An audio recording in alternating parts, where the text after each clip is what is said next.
And we're live. Hey everybody! I'm excited to bring in a couple of friends here. We've been watching Google I/O all day today, catching everybody's live streams and their different articles and their opinions about it. And I just wanted to dish a little bit, just give us an opportunity to just have a say, you know, like what's going on? What do you think about it? That sort of thing. Nothing official here. Just. I think the most interesting thing is, and I'll just say this for myself, is that we now know the Google Plus numbers. So we now know how many active users there are, and we know that that number is under 1 billion. Now we should explain that for those people that weren't watching the broadcast of it. I saw a screenshot. They put up at one point a slide that showed the kind of Google billions, the Google billionaires. So it was different Google products that have over 1 billion users, and you had Gmail, of course, and search, and Google Maps, and things like that. And Google Plus wasn't up there, so it was the first occasion. I even put this out on Google Plus. They said, like, Google Plus is conspicuously absent from the announcement of numbers on there. But yeah, Ben very astutely picked up that all it means is that there's less than 1 billion. Right. Exactly. Yeah. So. And then you had a couple of smart asses come in there, and we put in our own numbers. And Circle Count, of course, picked up on it, and Circle Count totally gets me. I love Circle Count. But we did have, we did have a follow through on oh man, it's 8 o'clock at night here, and I'm already figuring out. Bradley Horowitz, for goodness sake. Bradley Horowitz's promise much earlier made in a comment when people were saying, like, why don't you, so actually it was, I think, Jonathan Zunger said it for him, that said, why isn't Bradley saying anything? All these people saying Google Plus is dead, or you guys are planning to kill it. Why doesn't Bradley speak? And Jonathan Zunger just a few weeks ago said, just wait for Google I/O. And people thought that it meant that Bradley would be speaking at Google I/O, which obviously didn't happen, but he did speak in the form of an interview that was released today. Stephen Levy, the author of In the Plex, replaced on Medium an interview with Bradley Horowitz, which he asks him about a number of things, about Google Photos, which is, well, I'm sure we'll get into talking about at great length tonight. But the big news there was that he got the words out of Bradley Horowitz's mouth. Google Plus is not only not dead, but it's doing better than it's ever done, and they're very excited about the future. He also made it clear that, as we've been observing, anybody's been watching it, that they have been changing directions with it. And he said they're responding to the way that people have said and shown that they want to use it, which is more around sharing things around common interests. So you see the emphasis now on communities and, of course, collections coming out 2 weeks ago. Those aren't just haphazard, but they are the heart and center of what Google Plus is now about. Mark, can I ask you a question? Sure. Okay, so I have been very outspoken against collections, and I'm always Google for president. I am the Google for president girl. But then when collections came out, I was like, what? This is not what Gideon Rosenblatt was talking about with interest-based streams, which I wanted. Well, how are collections like? How are they like that? Because it seems like another Pinterest to me. Yeah, I think that I get your point now, because I wondered why you were so blah on collections, because I was pretty excited by them, and I'm using them very actively and avidly. I think they are the future of what Google Plus should be doing. I think it's the groundwork that. I think what you're saying, just explain. I think what you're saying when you bring Gideon Rosenblatt into it is the hope, and a lot of us talked about this 3 years ago, is that the hope that Google would use its amazing developments heading toward artificial intelligence, the knowledge graph, the ability to link entities together, things like that, to kind of automatically build streams that would give you content that is around your interests, that they would kind of sense or know your interests and then give you more content in those areas. That's what we're not seeing here. It's still very manual. You build them. But I think that's the way that they often do things. If I just say quickly, I think that's always been one of my chief theories about the whole authorship experiment that lasted almost 3 years, was that I don't think this is the entire intention of it, but I think a lot of it ended up being let people go out and tag their tag their content, link it to their Google Plus profile, show us how to figure out, and then that's a training ground for the algorithm to learn how to identify what content is associated with what people. How do we tell that? How do we verify that? How are we sure? So I think the collections may be laying the groundwork for things that are coming in the future. The one thing I want to bring up is we need to remember that interview on was it Sundar Pinchal? I'm not sure quite of his name. Pinchal, yeah. So, say it for me, Ben. Pinchal. Ben is one of the chief engineers at Google. In that interview a few months ago, where he said, rather interestingly, that some of the first outbringing of real artificial intelligence from Google would be coming out later this year, probably toward the summer, and he said specifically you will see it first in Google+. So, when I see collections, my mind immediately starts thinking this is the groundwork for that. And I think we're going to see some amazing things happen as people start to use collections, develop them. Google learns like how we use them, what we build, what we share, how we connect through them. It's kind of amazing, actually, if you think about it, right, Mark? Because what you're talking about there is basically utilizing the G+ platform as almost a really highly concentrated set of beta testers, beta users, and using that kind of as a real-time feedback mechanism to basically build out, whatever they need for search, whether it's going to be plugging something into the algorithm or cleaning things up, spam prevention, etc. And like you said, kind of moving more towards that machine learning. And I mean, Google's always been like that, right? They've always rolled out certain features and they've taken feedback. And I think we're seeing that much more amplified now with Google+. But I mean, that's a fantastic point.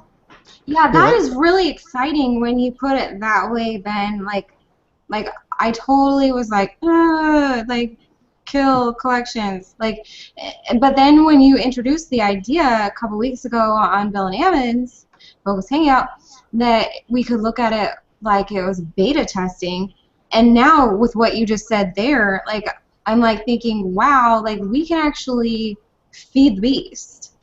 We actually have the opportunity to feed the beast. Well, but even now, before that happens, if we're correct about that, if that's where they're heading and want to do with it, I see it as immensely useful, and it makes my stream is already so much better because I have people that I was following. I didn't want to unfollow them, but they post all kinds of stuff that I'm not interested in. I just don't want to see, and those people, if they've started using collections actively, it allows me to go in and say I want to follow them for I always only wanted to follow this person because of these posts, his maybe technology posts. I didn't want to follow about his macrame posts. So, I can switch those off now. So we're getting, yes, it's still kind of clunky and highly manual, but we're getting that kind of selectivity. How does it work then? Okay, so I know that you shared one of my posts about virtual reality last night. Mm-hmm. But I don't use collections. I'm still standing back. I'm still waiting. I'm still watching it. I'm observing. How does that affect your stream? Well, you're lucky enough to be. I mean, the way I'm handling it right now, I've pared my circles way back, and I spent most of a Saturday a couple weeks ago just paring back and saying all I want in circles now, at least circles that I'm going to have visible in my stream, are people who I'm interested in as people. So Kristen, you're one of those people. So I don't care so much that you post things that I'm not interested in all the time. I'm interested in you, and that's part of your life. So I'm still going to see your posts and your stream. But I think there'll come a time when, for me on Google+, if I don't know you or you haven't made some impression on me, I want to keep a relationship and connection with this person personally, if you're not using collections, I'm not going to see you because I'm only going to be following collections. The things that you're interested in. Mm-hmm. It's interesting. Interesting. I think the thing that gets me about collections right now is that they take a lot of work. You know, especially if you're following a decent number of people. You know, you load up the collections page and you've got, I don't even know how many because it's infinite scroll collections that are there, and just the function of it right now takes a lot of time. It takes an extraordinary amount of time. And they are working on that. Right, but you know, kind of goes back to the whole idea of, you know, us being beta testers basically for the platform and for the features. So they can see that, okay, well, some of the power users, you know, like yourself, Mark, you know, you're taking the time to go through it and curate it and click unfollow or follow, or you're clicking to turn on notifications, whereas other users are probably not taking that kind of time, just letting the collections kind of sit there. And probably on the same token, you know, some people are categorizing probably almost every single post, you know, with OCD-ish kind of behavior, you know, down to, okay, well, I'm going to categorize every once in a while, or, you know, I might go back through my 3 years worth of history and categorize every single post I've made.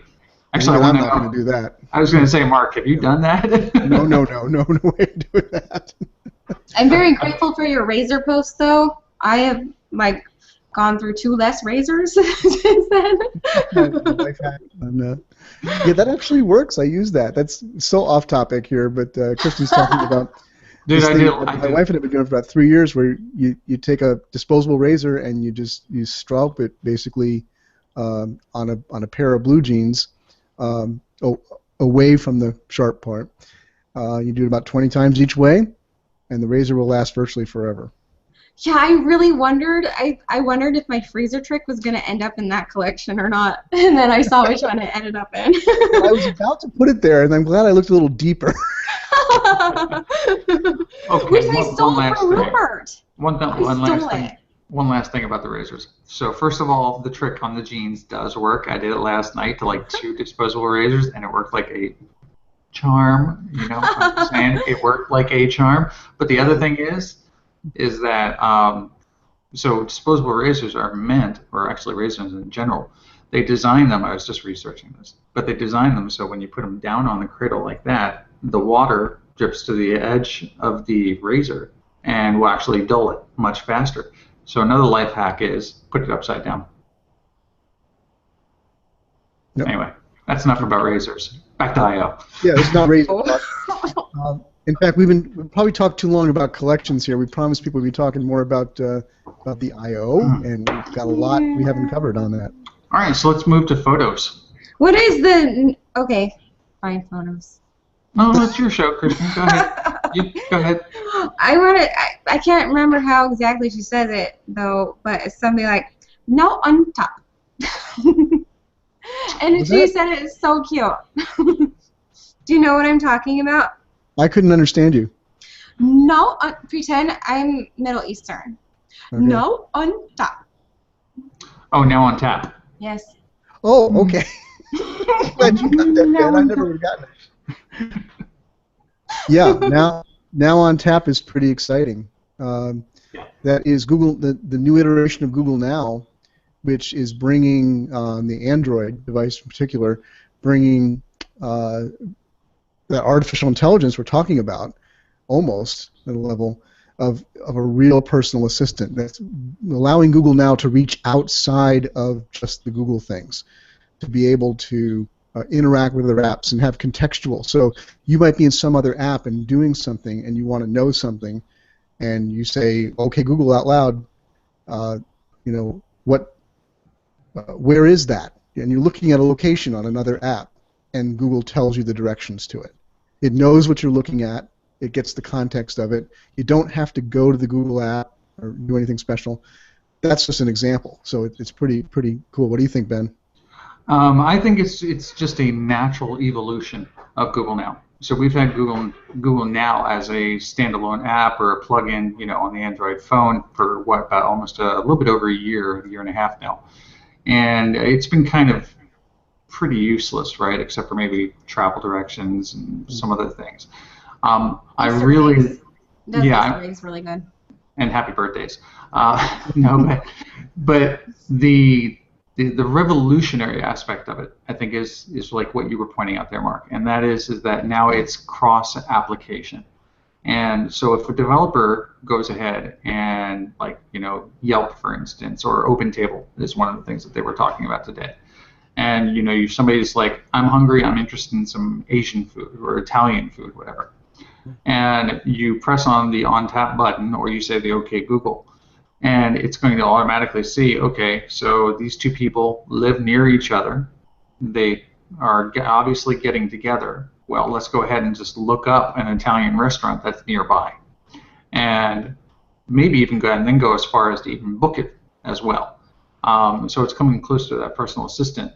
I think one of the things that is really important to look at is it's not just the natural language processing or the artificial intelligence, but it also speaks to the computing power that Google has at its disposal, because it's also using OCR at the same time. So it can read images, it can read text, and it can then guess the context of that based on the conversation. I think that's going to be key. It's going to be really powerful for businesses to be able to learn how to take advantage of it as it comes further and further out. Yeah, as someone said on Google Plus today, I mean, this is the new age of search. Search is bursting out of the search app, out of the search window, so to speak, and search will happen everywhere. And Google now has expanded that within at least the Android, to almost the entire device becomes a search device. That's what will be, the future of it is that we're not going to be thinking about like, oh, I need to search for something, I have to go to Google. You won't go to Google anymore. Google will just be there. Google will just be there, exactly. Yeah. You know what I'm wondering? It just makes me think about Vysotski's the pinch. Can't remember exactly what his title was, but it's Bing's new way to like pinch, and like you can expand out their search. But it makes me think about that, and I'm just curious, like, it just seems to me, to my brain, that it's Google's answer for what Bing is trying to do. Because you get a query, and you can expand out and learn more. It just seems like the exact same thing, or at least I think if I understand what you're talking about, it is the contextualization expands. Well, we've already seen it, in text. Like we've seen, most of us have seen examples by now where, for some time now, in regular Google search, you can do a search like, Empire State Building, and then you just type in next, like, how tall is it? You don't say how tall is the Empire State Building, and it gives you the height of the Empire State Building. Who built it? It gives you the build. Restaurants nearby. It gives you restaurants near the Empire State Building. It realizes that just like in normal human conversation, the context and those pronouns are referring back. Well, they showed that today for Google Now, except now you don't even have to type anything in. Talking like if you say, I don't know, something like, you're at a place and you say, okay, Google, I wonder where we should go to eat, and it shows you a restaurant, and then you say, how far away is that? And it will show you the distance. So beginning to understand real human speech and context. I don't know if that relates to what you were saying, but because I haven't seen that feature of Bing. But yeah, I think so. It's pinch and zoom. Is it pinch and zoom? I haven't seen it, but it sounds like to me it's going beyond the 10 links and giving you more results, maybe with pinch and zoom. Again, I haven't seen it either. Well, they haven't implemented it yet, but it's already part of Microsoft. But they are talking. Bill, of course, reads patents and stuff, and so he was reading this patent, and so it appears as though this is going to be something that they're going to be implementing. I love Bill because he's always got that little cushion of science fiction, like where it just excites me, because we don't know for sure if this is going to happen, but he's really good at predicting things, and really good at he doesn't even try to predict, he just says, this is what I think, perhaps, this is what we're looking at. Well, pretty awesome that way. I think another thing, though, about about Google on Tap. I mean, it doesn't sound like it's a lot like what Bing is doing. But the other thing about Google on Tap, and a lot to do actually with a lot of the announcements that were made today, is about reducing the friction for the user. Making things really, really easy, whether it's becoming a personal assistant, helping you with VR, helping you with your photos, reducing friction on making, say, notifications from apps, saying allow your microphone, allow your video camera. It's just going to do it because it's a trusted source. So with the Google on Tap, again, like Mark was saying, it's the personal assistant, it's image recognition, it's, context recognition, which is all fueled by semantic relevance. And that's going to reduce friction for users, basically, for users to connect with businesses or things that they want right now, from things that are as simple as copy and paste, from one app to another, to, probably going to the moon or Mars one day. For sure, I think that's like the biggest thing, like that we can really take away is that Google's really, really interested in making things usable. Yeah, that's such a great word, Kristen, and it really sums up what Ben was just saying. Is that if you wanted to do an overall summary takeaway from the whole Google I/O today, it was about that. It was about user experience. Making, because some people were saying like another Google I/O and there was no big there was no big real, like no big killer product or something that they announced, but it was more of just about making the things that we already are familiar with and that we love in Google work together better, work together and play well with other things. It's Google recognizing, and I've loved this too. Like somebody was pointing out that in a lot of the examples where they were showing something social sharing, like the photo app and how it social shares, they were showing other social networks that aren't owned by Google, and that's one of the big points now is that you can, the new photo app is frictionless sharing to the networks you want to share to. So no longer just forced like, yeah, you can share to Google+. You want to share anywhere else, you're going to have to do 5 steps. But just, one-click sharing to Facebook, Twitter, wherever you want to share it to. Another little simple thing that, is small, but it just reflects this, again, this removal of friction, that I just really liked this, was I said, what a great idea, was that now, how when you install a new app, a lot of times you get like all these pop-ups. This app wants permission to do this and permission to this. It wants permission to contact your mother and know your laundry list and know all your high school roommates. And you don't I don't know if I want to give all those permissions right now. Well, the new paradigm is going to be that it won't do that. It will only ask you that when you want to use a feature. It enables that. So, if I go to an app and I never am going to talk through that app, it's not going to ask me if it can have permission to use access my microphone on my device. Right. But when I go to use it, it will ask that. That's just so smart, and it's just, again, reduction of friction. Exactly. Yeah, and speaking of reduction of friction, gosh, talk about increasing of storage space. Photos. Yeah. So I've downloaded both the Android and the iOS version, and I've played with them for maybe about 10-15 minutes. It's just amazing. It really is. I thought it was an interesting move on their part to give you unlimited if you're going to be uploading high-quality images.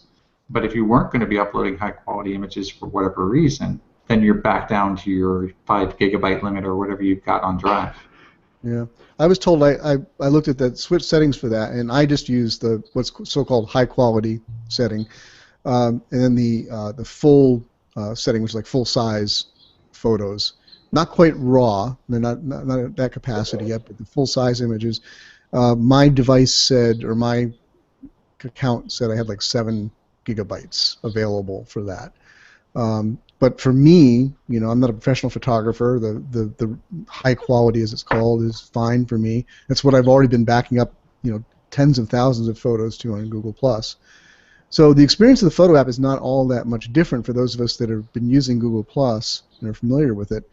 So it just has some cool features for on the smartphone device. One of the things I liked, on my phone that I was playing with a little bit is some of the things like when you go into the search function, and it shows you it's already gone through and categorized your photos using this image recognition technology, and this has been around for, Vic and Doctor showed us this in 2013, but you could text search. You could go into Google Plus on your photos, and I could say something like ocean or beach, and I would get most of the photos it would show would be ocean. And not that I'd tagged them that. It was recognizing that these photos had ocean or beach in them. Well, now it's cool. It's like on the new Photos app, you go in and it shows you all these categories that it's made, and you can tap on one and it will show you all your photos. So I saw a picture of my wife. I tap on that, and there's pictures going back years of my wife. Some of them amazing to me, like where she's a little tiny face in the background of a crowd, and they found her. They picked her out. Yeah, it is pretty amazing technology, and I mean, as far as like you're saying, you search under people, and you're right there, Mark. Yeah. And also the ability to create your own animations, create your own collections. Creating collections is real. I'm sorry, not creating collections. Creating stories is super duper simple. It's actually much easier on a mobile device than it is on desktop. I'll have to try that. Yeah. Oh my gosh, that reminds me. Yesterday they came out with G Plus Spotlight, something like that. Google Spotlight, but it's like theater at your smartphone's tips. It's not available yet for every smartphone, but they're working on it. And I guess Motorola has had that feature. What was that? You broke up through most of that for me. I didn't. Oh, okay. I know what you're talking about, Kristen. You're breaking up a little bit. But Ben says he knows what you're talking about. Yeah, talking about the Google Spotlight, I mean, like for instance, on my Note 3, I have it, and you just take it, and when you get to your home screen, you just swipe in one direction, and it brings up the Google Now Spotlight, basically. It's an app, just an app that you install. It makes it able to basically search every single little thing on your device. And also it brings up search as well, it brings up Google Now results, it brings up app results. You name it, pretty much, it brings it up. So it's a really handy. Well, Kristen's having some technical difficulties, but she flagged us a couple minutes ago that there's just 5 minutes left at that time. So anything from the I/O that we were interested in that we haven't covered? I think the other interesting thing is just to give it a real quick mention, and that now she's back, so we have some more time. The other interesting thing is Maps offline. Maps offline. That again, that kind of goes back to the whole frictionless type of experience. Google, the Android Everywhere, as far as on a wearable device, on your home's device, Android Pay, all of that. I think, again, it brings a lot of opportunity to people and businesses, and actually makes the watch start to look a little bit sexy. I'll have to say it. And I've been watching the whole iWatch, and everybody I've run into that has an iWatch is pretty much like, yeah, I wasted $700 on this thing. But you look at the fact that there's 4,000 apps for the Android watch, or the Android OS for Android Wear, and there's 3,000 for the iWatch. That's going to get, my prediction is it's going to get exponentially, it's going to continue to climb, just because of the open nature of the developer ecosystem that Google has. And you don't have to go through all of the strict policies and procedures that the Apple Watch does. It's a very controlled environment. So, but being able to just hold up your watch and say, I need an Uber, and bam, it launches the Uber app, finds you a car, gets you to your destination. And they were saying something like scrolling by just tilting your wrist. Yeah. Very natural action. Yeah. Exactly. So, and that's just a really cool feature of it. You almost have to wonder how many different kind of study groups that they had to go through to watch how people would use a watch in a natural environment. Oh, yeah. Okay, so I have another question for you guys. And I don't know if you already covered it while I got Vortex out. So I apologize if you did. But they mentioned something called Weave. Weave, yeah. What is Oh, I got it that? before Ben gets into that. I've got to tell quickly. Okay. Somebody put up a screenshot today. It was like they said on Twitter, and they said like Google is trolling itself because they showed like a screen capture where they were typing in what is Google, and they got to they typed in what is Google Weave, and search tried to correct them and said, did you mean Google Wave? So Google search was saying like, we don't know what that is. Maybe you wanted Wave. It's too new. Wait, But anyway, go ahead, Ben. Google Wave is coming back? Awesome! I've got like so many posts on there. It was not for naught. So what is Weave, Ben? Weave is pretty much the Internet of Things. So it allows any kind of device that's in your home that's connected to Wi-Fi or Bluetooth to basically talk to each other. So I don't know if you saw that image that somebody I think put out today or last night, where all of the dumb things which have now become smarter, including towels. And that's basically what Weave is. Weave is kind of the connectivity level for all, basically for devices that are going to become smart. Cool. That's pretty cool. Yeah, and I think Project Brillo is on top of Weave. Definitely have to bring up Brillo. That's a Brillo. big one, right? Yeah. So what can you guys tell us about Brillo? That was obviously a big announcement. That Brillo and Weave are kind of closely tied to each other. Thank you, Ben. And we shall put in the link later, and we'll all contextualize it later, right? Or what? Well, if you think about it, okay, to take a step back and look at the big picture of things, Google's mission is to organize the world's information, right, and present it in a way that's easily digestible, that affects and trusted. And trusted, and that affects their bottom line, of course, right at the end of the day. And that's what all of these announcements, from Weave to Pay to even VR, right, to photos, they're all about gathering more information, recognizing that information, and then giving you back that information in a very usable manner. So, I forget where I started. Hello. We started with Brillo. Well, while you're remembering, I'll just riff off of that. Bring us back around to why did they remove photos from Google+?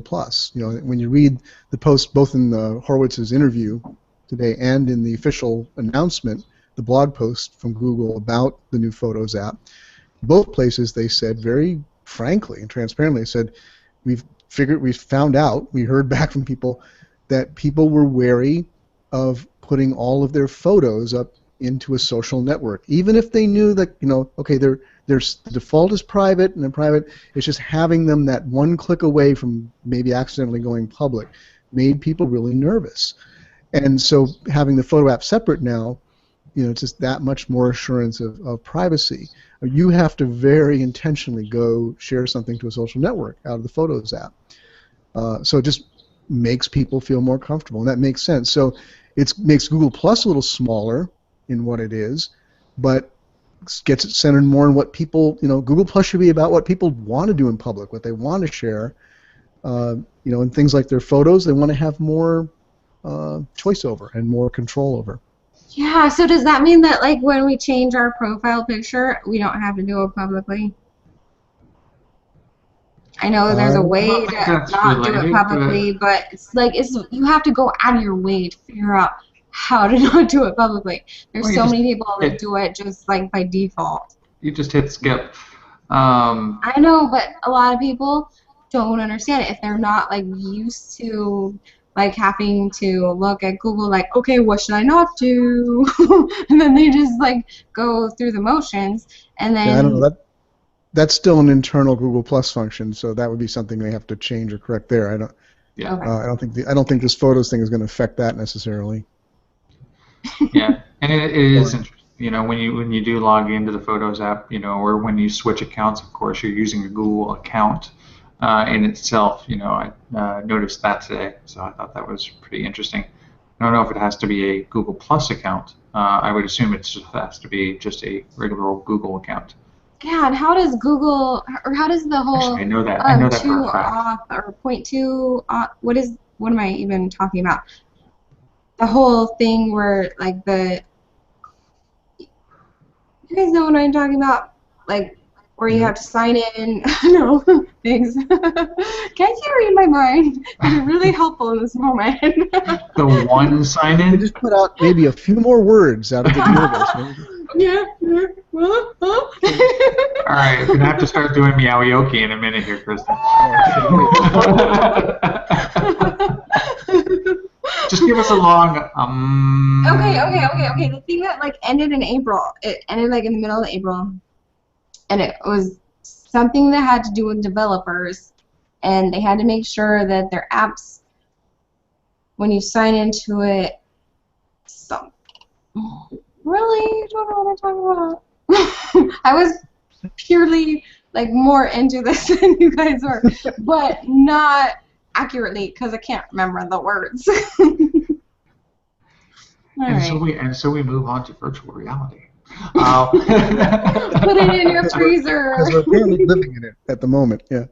Some kind of strange alternate reality. It's in the best world. Yeah.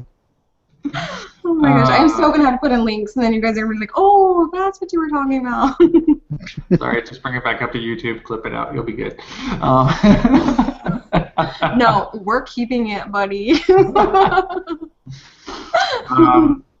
No, but So we should. virtual reality. Yeah, so virtual reality, right? So there were two big announcements at I/O that had to do with VR, and the first one was cardboard. You know, cardboard now only takes 3 steps to actually put together, which is awesome. I don't have cardboard yet. I've got cardboard next to me, but I don't have the cardboard.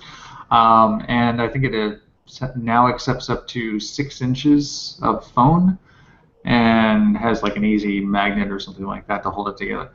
So that looks interesting. And you know, the secondary thing is the thing that they did with GoPro, and that is where I guess they have like it's this round object that has about 16 cameras, but the cameras are pointed in like the perfect directions to do full-on VR capture of scenes. That looks like that would be a lot of fun to play with, and it's going to make a lot of it's going to bring VR basically to the masses. The ability to create VR. It's very cool. I mean, that's not my thing, but I'm watching. I follow Robert Scoble, who is very into that and very into photography and things like that and gadgets.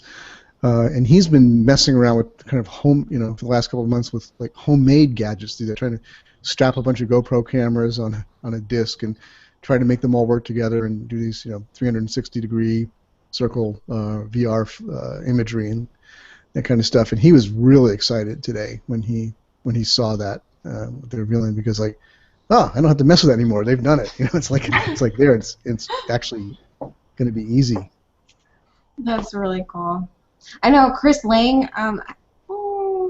Okay, but Chris Lang, he's going to be moving to Awatugi pretty soon, and we've already kind of made a tentative meowyoki date. But he's really into the VR stuff, so I'm really looking forward to picking his brain when he comes to Arizona. Yeah. How are you guys doing on time? Tell Chris Lang for me. I need somebody at third party. Tell him to unblock me. Okay. For goodness sakes, he got pissed at me one day. We got in a stupid argument and he blocked me, and I like him. Tell him to come back. Oh, okay. Yeah. I know that was the hardest day. Like I was like, oh my gosh, Mark Traphagen and Chris Lang are like fighting, and I love them both. Like so hard when you run into things like that. Yeah. Tell him I like him. He's welcome back. I'll totally do that. All right, thank you. Thanks, Mark. So, but yeah, that pretty much wraps up I/O. Yeah, at least for today.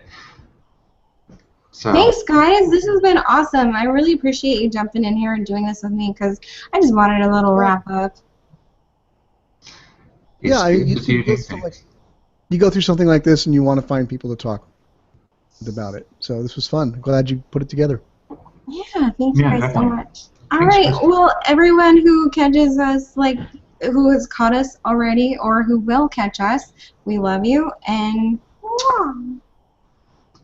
we'll maybe possibly do this tomorrow. Goodbye, everybody. Have a beautiful time. Bye. May all your realities be virtual. Meow. And we're still living.